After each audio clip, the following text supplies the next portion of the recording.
Hey there, I'm Champion Trader Kevin Davey, and today I'm going to talk to you about ChatGPT again. And this time I'm bringing in another trading champion. So let's get started.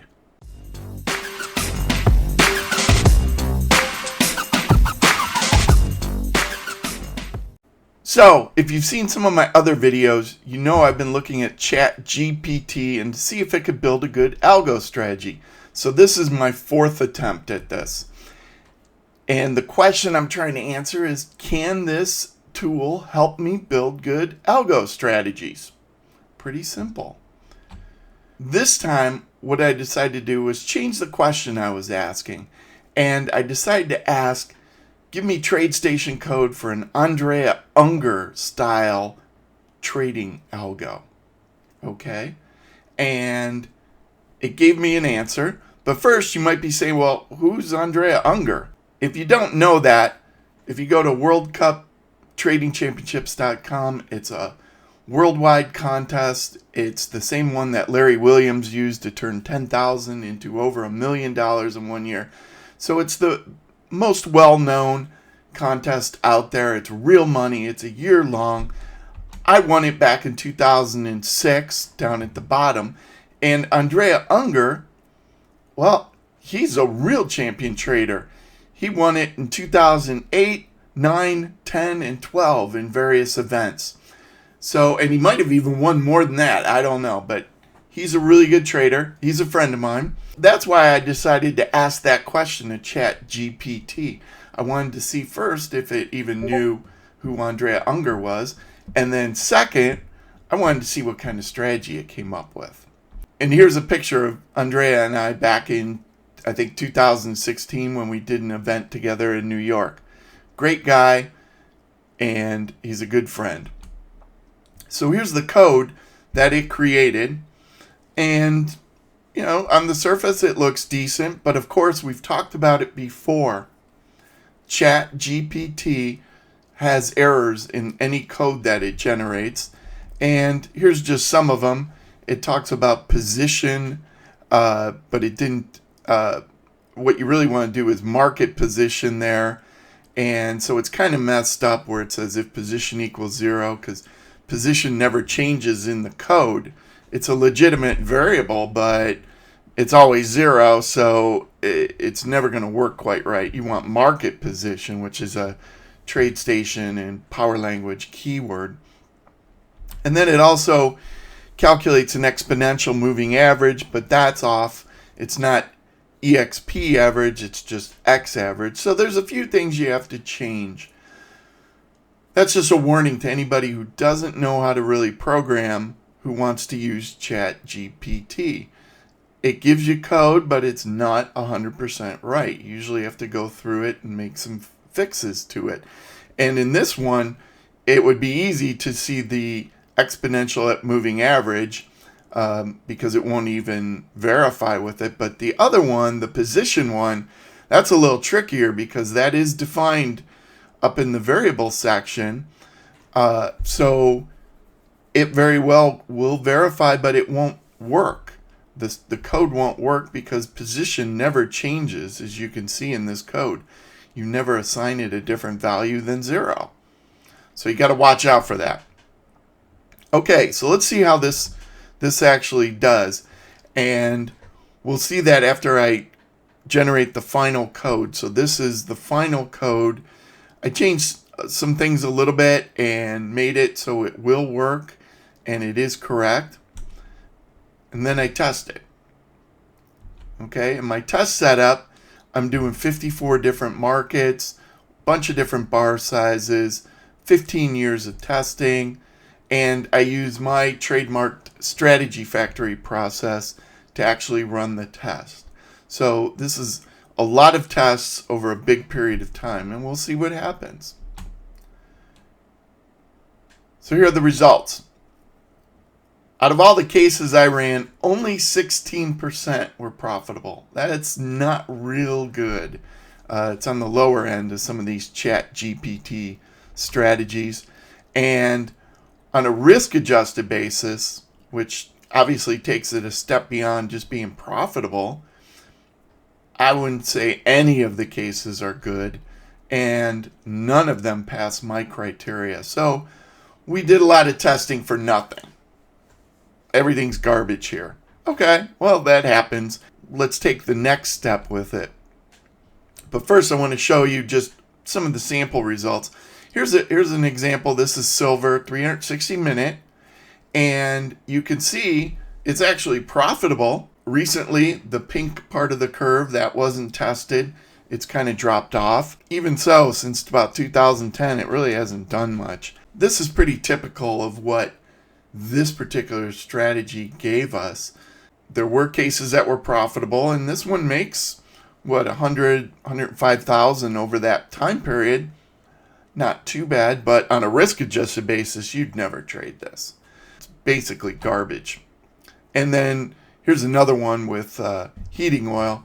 That one has a little bit better recent performance, but again, it had that initial up and then it just went flat. So, blah. You don't want to deal with it. No good. Move on. Try something else. So the first thing I did is I said, well, hey, Andrea didn't even know I was doing this, so I just sent him an email and I said, hey, I asked ChatGPT to give me a strategy based on you, and here it is. And I sent it kind of just to be kind of funny. And he replied and he said, I've never used EMAs in his system or any of the kind of thing that it shows. He was basically saying, hey, this isn't anything to do with my strategy, so don't blame it on me. Which is true, right? The strategy that GPT came up with isn't an Andrea Unger strategy. I suspect it just created a strategy. Okay, well, that's nice. At least now I know, hey, this isn't something Andrea would do, which I didn't think it was when it first came out, but I said, hey, I'm still going to test it. So my next step was to take what ChatGPT gave, add it to Andrea Unger, add a little bit of Kevin Davey in there, and come up with a new strategy. It's kind of a Frankenstein strategy because it's going to include some of each of us in there, right? But here it is. So what I did was I got rid of the exponential average. I just used it a regular average, even though the variable name still says EMA. It's just a regular average. I took out the exits. It was doing some exits, and that's based on some studies I've done that said a lot of times just a stop and reverse always in the market is a better way to go. If you want to see some of that research, just head over to my website and look under the tips and articles that I have. You'll see some in-depth articles on exits. So that was something I added. I also added an RSI filter where you can see if it only goes long if the RSI of the close of the last 15 bars is above 45, and it only goes short if it's below 55.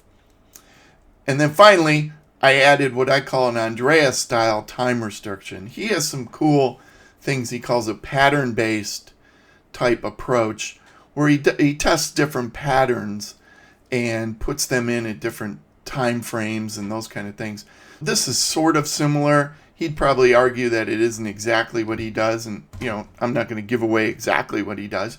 But this takes the difference between the open and the close of a daily bar and compares it to the half the range of the high and low. And if the open to close movement is less than half of that range, meaning it didn't close a whole lot off of where it opened, then that tends to be a better signal.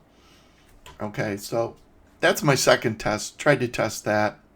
And again, ran it through all the 54 markets and 6 bar sizes and all that good stuff. Here are the results. And you can see 54% of the cases were profitable. So I made this a lot more profitable strategy than the original one. And there were a whole bunch that were okay on a risk-adjusted basis even, which is nice. That's what you want. You want good risk-adjusted return. Now, I didn't go through all the steps of my strategy factory process, so I can't tell you how many would actually pass, But I'll show you a couple just so you get a sense of how much better things were. Here's one with FGBM, which is a European interest rate. And you can see it's up and steady. Lately it was kind of flat, but then, in the pink period, which is the recent history, when interest rates all of a sudden became more exciting, it's gone up. So it's pretty decent of a strategy, not the best. I also wanted to try a reverse strategy. A lot of times I'll test a strategy, and as much as I like to think I know what I'm doing, a lot of times the reverse works just as well or better. Of course, you got to include slippage and commission both ways, which hurt you, and whether you're doing the original or the reverse. But when you do it, a lot of times it's worth testing. See what happens. It's actually a reverse. I have it upside down there, but I'm not that good of a graphic designer. But anyways, here's the code. And all they did here was just put the buy where the sell short and the sell short with the buy. So that's the original code. And then I just flipped it, which I don't show you, but put the sell short where the buy statement is and the buy statement where the sell short statement is, and then ran everything else. Here's what it looks like. 55% of the cases are profitable. So actually a little bit more. And you might say, well, the other one had 50%. How does this have 55? A lot of different markets looked good here. And sometimes even it might have made money both directions. And that's why it adds up to more than 100. It might have been a real big profit normally, but even the reverse might make some money. It's kind of weird to think about it, but that's what it shows. And 137 look good on a risk-adjusted basis. So again, there's quite a few strategies that might be good. I didn't look at any through all my criteria, so I still have to do that and see where it ends up. But, this is about as good as the original Frankenstein, but a whole lot better than that original ChatGPT. Now here's one just to show you that, hey, this is far from perfect. This is Palladium, which I'm always looking for a Palladium strategy because that's just a neat market, but it's hard to come up with strategies for that. And you can see that one pretty wild. You'd never want to trade that, especially since COVID in early 2020. Here's one with TU, which is a U.S. interest rate. And that one has some flat periods where it's either doing nothing or it's just on the sidelines. But overall, it looks pretty good. So you might find something of value there. And, to kind of wrap it up, obviously, ChatGPT can create some decent code, but you still have work to do. It's not automatically going to give you great code. You got to test it for yourself. You've got to correct the errors in it. But all things considered, it might be a good chance to give you some ideas. Certainly, I wouldn't have come up with this strategy or the Frankenstein strategy or the reverse Frankenstein strategy on my own. ChatGPT kind of prompted me, and then I went from there. Well, if you like this video, please give it a thumbs up, subscribe to my channel, and leave a comment. What's been your experience with ChatGPT? I'd love to hear you. I'm Champion Trader Kevin Davey. Have a great day.